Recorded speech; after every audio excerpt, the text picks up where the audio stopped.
Hello there. Firstly, I want to welcome two new supporters of my channel, Guitar Hero from Germany, Patis the Bass, and Joey, just Joey. Thank you guys and welcome. So today, I continue testing armor legendary mods and we have something interesting underscope. The Anticeptic, that increases environmental disease resistance by 25%. Wiki says it stacks but still needs to be verified. So, let's try to do something about that. Environmental diseases, such as parasites, we can contract by standing or swimming in water, and that is what we're gonna do today. I have two sets of the same armor, but one set provides us with antiseptic, so we can check the difference. Does this antiseptic actually do something?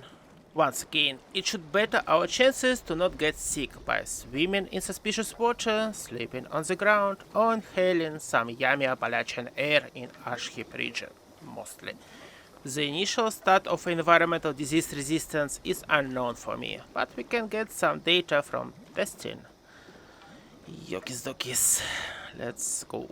By the way, you probably know that Redaway actually lowers our disease defense and makes us more vulnerable to get screwed. If you have nothing to fight back, you will be screwed actually quite fast. Disease resist minus 50. The easiest way to actually have some protection from getting screwed by any disease is to get well-fed and hydrated buffs. The two conditions gives us 70% disease resistance. Let me consume some perfect bubblegum. Here it is. We go to stats and here we go. 35%. Fully fed. Fully fed. And fully hydrated. Right, yes. If you already got any disease and don't want to wait to get rid of it naturally, there are two camps we can use. Disease cure will remove one disease. And I don't remember when I actually had more than one disease simultaneously. Let's take this match, and if we go to effects, there will be no disease. So, clap clap.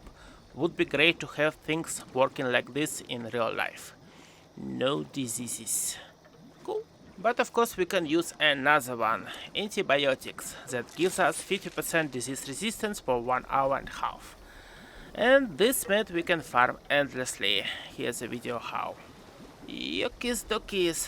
Finally, let's test this Antiseptic Legendary Mod. Testing includes following steps. 1.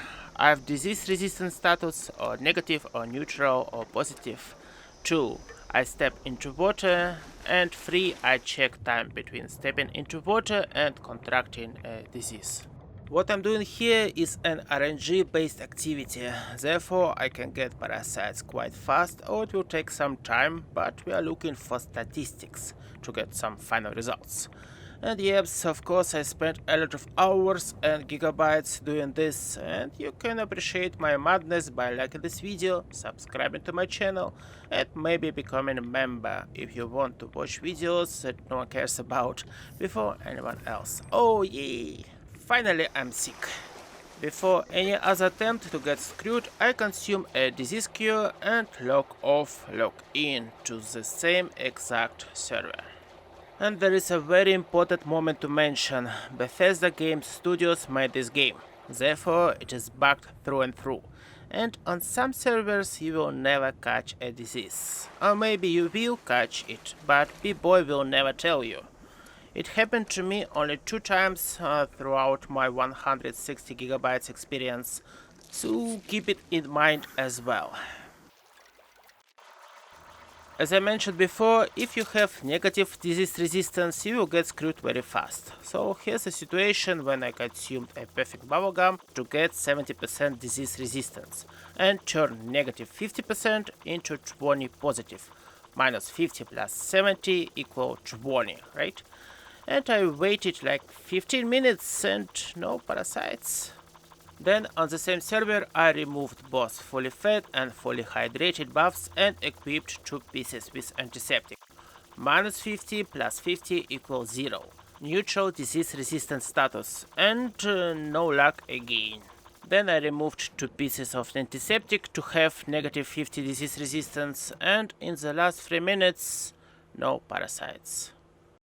If we have Redaway debuff 50 negative and 2 antiseptic 50 positive, we probably will contract parasites in 52 seconds. I tried just one more time and it is quite useless data for statistics. Maybe lack of luck affects the chance as well, but let's have it just in case. In case of no antiseptic and no Redaway debuff, we have the same 0 disease resistance. I tried only 3 times here, so it is a little bit better for statistics, but still not enough. The question I want to respond in this video: if 5 antiseptic are better than just 1. And here we go. With 1 antiseptic I catched parasites in just 10 seconds. One time. And in 10 minutes as well. In average we have like 2 minutes and a half. Yokis dokis, and now get prepared. Here are my results with 125% disease resistance. After a whole bunch of tries, I found out that there is a difference, and I'm quite sure that we actually can have 125% disease resistance provided by Anticeptic Legendary Mod. And here is another important point I didn't mention earlier. Actually we have some sort of disease chance multiplier that depends on our endurance, and since I have 13 points of this special attribute, my number is 0.48. Sadly, my brain failed to understand the exact disease resistance I have without any buffs, but since I understand more or less how the game mechanics work, I can tell that I will be fine with just fully fed and hydrated buffs that give me 70% disease resistance. The difference between 1 antiseptic and 5 will be lower if you have less points of endurance. Therefore, actually, you would rather want another 2-star legendary mods, since environmental diseases are not all of them. And you can protect yourself with marine wetsuit, for example, and a whole bunch of masks if needed. I hope this video will help you a little bit to understand the big importance of antiseptic, and I hope Bethesda will actually make it viable. Big thank you for watching. I'll see you later. Bye bye bye bye bye.